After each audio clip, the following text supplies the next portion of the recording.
Give thanks and praise, all love, all respect, and infinite strength and wisdom. Ladies and gentlemen, we are going back through the trauma rituals of the collective.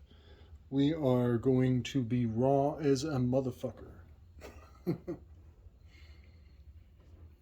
Now that I have Cleo in my sights as the giver monster of the government, I am seeing the implements with utter clarity beyond my wildest imaginings. I am grateful, I am humbled, and I am invigorated with enthusiasm to share. George Bush sitting in that classroom with those children reading that book, The Dragon, Rainbow, Drag Time, Story Hour, whatever that was, is all coming into full context in a most fascinating way.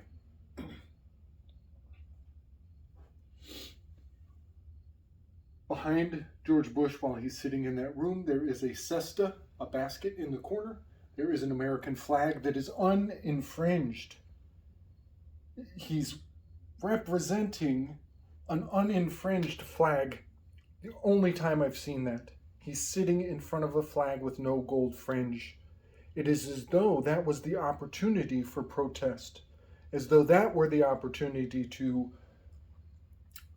as though that were the invitation for sovereignty to appear, to come forth.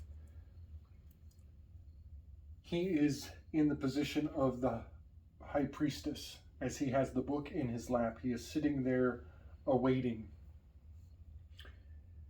The high priestess is obviously Capricorn. And behind his head is also the giving tree.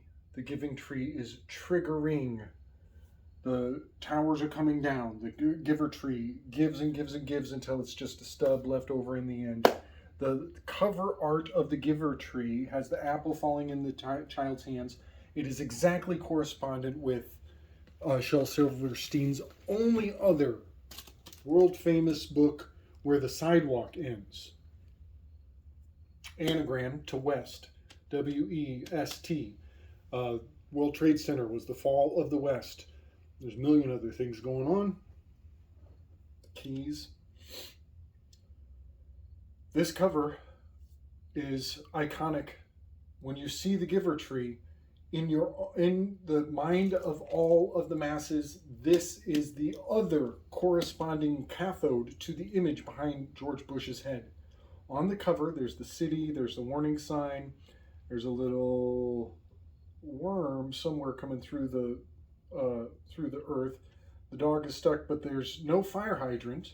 And there's a little boy and a little girl. The little boy is hubristic. He's overreaching. He's gone too far. He's the inquisitive one. When we turn to the page that corresponds to the cover art, it is page 88. Anybody who knows their rituals knows that that is a very powerful number. And the poem on page 88 is gone through a bit of an alteration. Lo and behold, somebody is missing. The little boy is gone. Now there's a bird in the picture. The bird is upside down, inverted, dive bombing this worm, making the entire aspect of the giving tree highly correspondent to this descending bird targeting its prey, the worm. The boy is gone. The divine twin has fallen off the edge. The poem here, The Edge of the World. Columbus said the world was round. Don't you believe a word of that? For I've been down to the edge of the world, sat on the edge where the wild wind whirled, and peeked over the edge where the blue smoke curls. And I tell you, boys and girls, the world is flat. The blue smoke curls. Folks, look at the High Priestess card. Look at the blue smoke curling. The ritual of George Bush sitting with those children as the giver monster. Number 2, he's embodying the priestess card with that book in his lap.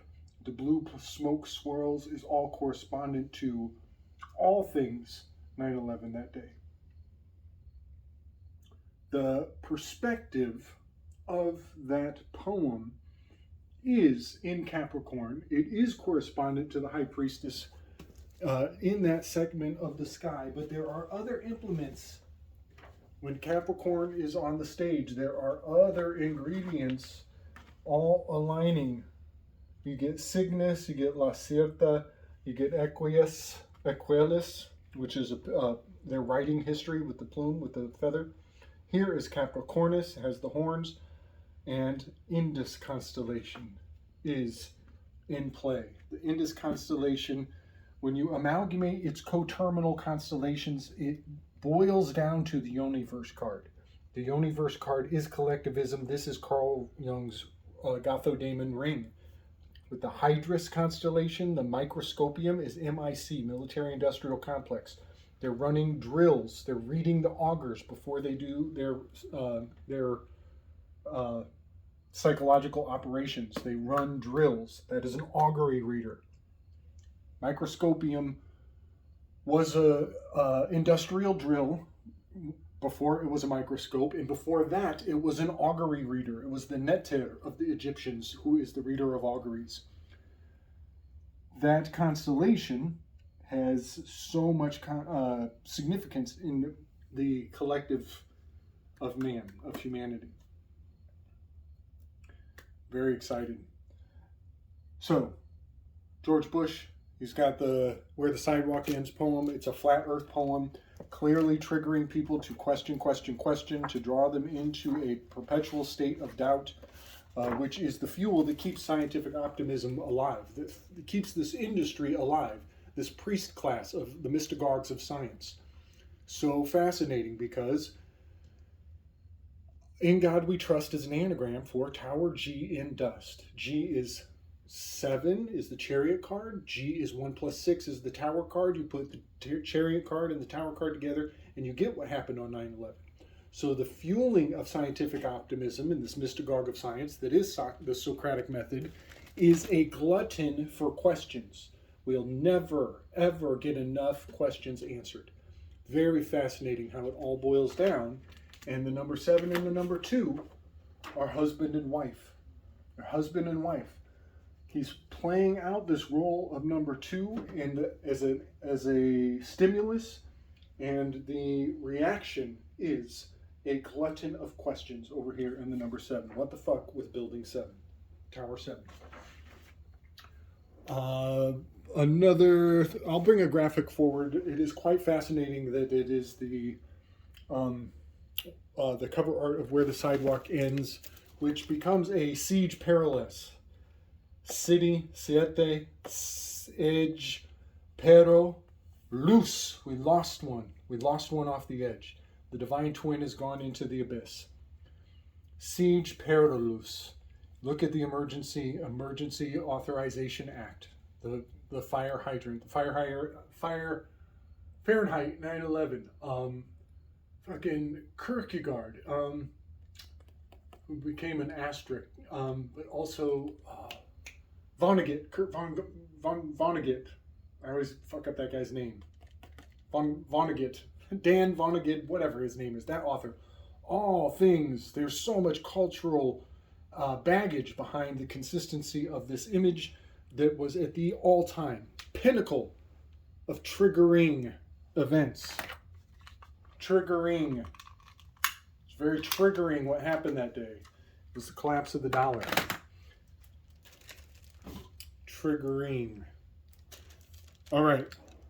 I want to move over to the January 6th event. I did a show with Zerilath, Big Up Z. We did a Heideggerian read on 2 Dasein 1 Space Odyssey. And at the very end of 2 Dasein 1 Space Odyssey, that little baby, that curled young, the curled young collective in the magenta pink placenta of the Valis that is the collective Philip K. Dick Picadon in Japanese, PKD. Picadon in Japanese means nuclear bomb, atomic bomb.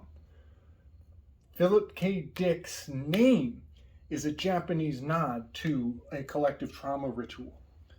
Carl Jung's name is a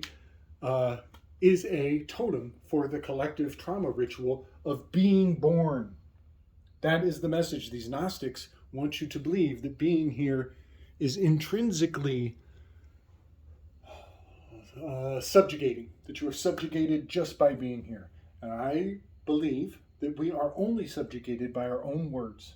And when you project your ego into your language, when you remove yourself from the throne of sovereignty and project the I into words, you become a subject. You become something to be manipulated, external of yourself. I'm starting to think that 9/11 should be a one-off holiday for humanity to no longer use the word I, to no longer refer to the self in a subjective manner, and to speak objectively for one day every year.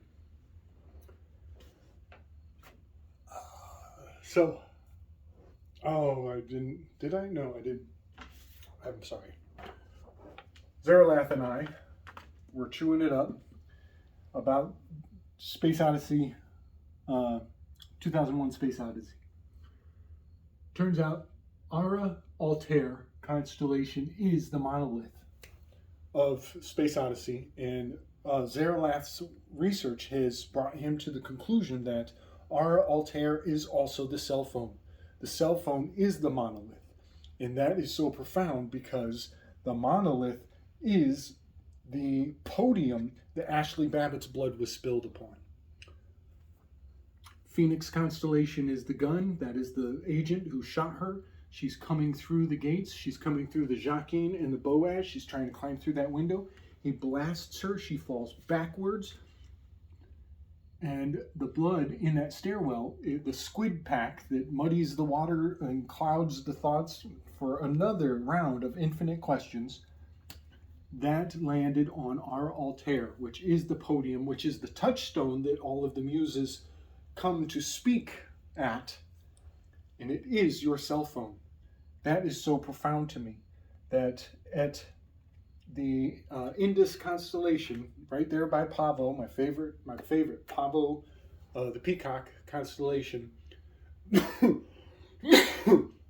that cosmodrama was literally the sprinkling of blood on the pillars of a inner sanctum.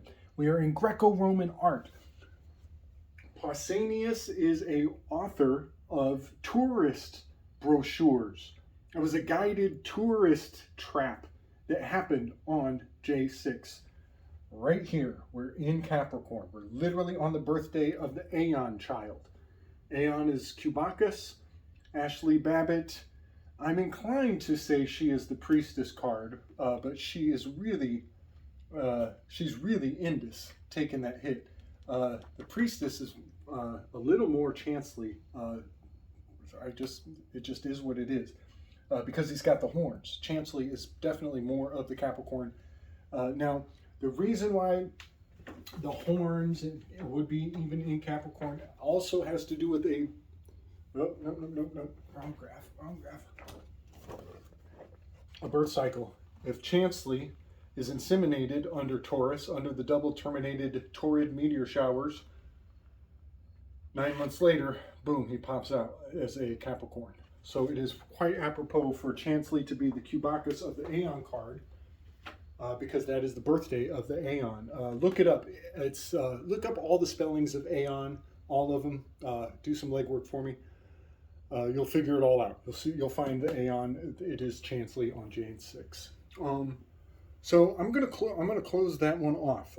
I do have more to say. I have a lot of catching up to do. I have so many thoughts and graphics I want to share, but I'm running out of space, running out of time. I don't have the energy to say all the things I want to say. So you might notice that I am going to cram in a great amount of graphics on this installation just for the sake of expedience, but I wanted to put this giver monster, giver tree, George Bush sitting in the room with those kids in the context of the echo that came around again during January 6th. They're using these same symbols of the heavens to manipulate the homunculus of the collective. Next, I'll get into Hawaii and Tulsi Gabbard. It is so profound that I don't have to move a damn thing on this board. And the echoes just keep coming out in the exact shape that I put together almost a year ago. Just a little bit of upkeep around here. I have so much going on. So many thoughts have accumulated with my time off. So of course this is all over the place, but I just want to mention trichords, tetrachords, pentachord, the iambic hexameter in the 6th position, and then the heptatonic scale, which is the preferred modality of music, which is so far out because Socrates was bad at music. His last orders in his life, his last conversations with his muse, he was instructed to develop his musical skill. And so he wrote some dithyrambic, that's Dionysian odes. He wrote dithyrambic poetry in the form of Aesop's fables, which is Twilight speak for isopsophy, meaning there was codes within the codes. Aesop's fables number 612 is very much has the fingerprints of the set articles of Socrates all over it. It is so profound that the Dorian mode of heptatonic scale is the preferred one, the most enthusiastic, and that was his last directive. That was his last directive in life, was to gain affluence over music. Okay, I've also put the infernal spirits in their place, only 7 of them out of the 9. I've used the classic 7 infernal spirits. There are many ways to go about this. This is the way I'm going at it, and I reserve the right to change and alter anything as I go. But the infernal spirits of the 7 deadly sins are: Satan is wrath, Lucifer is pride. 3 does not have one, because 3 and 6 are late arrivals to the 7 deadly sins. 3 and 6, that's a protective circle. Leviathan is envy, the spirit of envy. That punches me in the face because the Tazidi card is right here with Thomas Hobbes, who wrote the book Leviathan. And that is a reference to Job 41. If you can use the fish hook, the Tazidi, to draw out the Leviathan, there is a huge fucking weave right there. Huge fucking weave. I'm going to seed it right now. I'm going to plant the seed. I think the Tazidi is in Nietzsche's name. I think Nietzsche is the Tazidi that draws out the humors, that draws out the muses, that tests your humor bone, your tendons, tests your tendencies. That is the true hammer of Nietzsche. I think we're looking at the fucking hammer right here with the Emperor card, because he destroyed the Thomas Hobbes social contract concept and he jacked the hammer. He's holding the Tazidi. He knows the humors. He can draw out the spirits. Pentatonic. Johnny Cash used pentatonic, and isn't that so fascinating? Because the infernal spirit of a number 5 is Mammon, is greed. His name is Johnny Cash, and he was a tragedy. Melpomene is she of the sumptuous dress, the high dagger. Very, very fascinating how Johnny Cash became a tragedy. And how Agathon means good, which is an aspect of that greed. It's just so next level how much this system is in play in our world. And then did I already say? So there's no infernal spirit for number 6. Again, 6 and 3 are bare because we're going with the 7 deadly sins. Number 7 is Beelzebub. Another punch to my face. I got 2 black eyes right now. Beelzebub, it couldn't be a better fucking positioning because this is the gadfly of Athens. Beelzebub, gadfly of Athens. Trippy observation is that this mosquito is the gadfly. This is the Mosca constellation, floating around under the legs of Centaurus. But I'm thinking this Mosca constellation could almost serve as like a 6.5, in between, a bridge between the 6 and the 7. I gotta hurry up, I'm running out of time. Next is Asmodeus. Asmodeus is the number 8 with the Saturnian planetary correspondence. look how much Asmodeus correlates to Alcibiades, and 300-400 years later, Heliogabalus. All of those names, again, they just keep echoing and ringing so true. And here we have Asmodeus, Alcibiades, Heliogabalus, all these real challenging, lusty controllers designed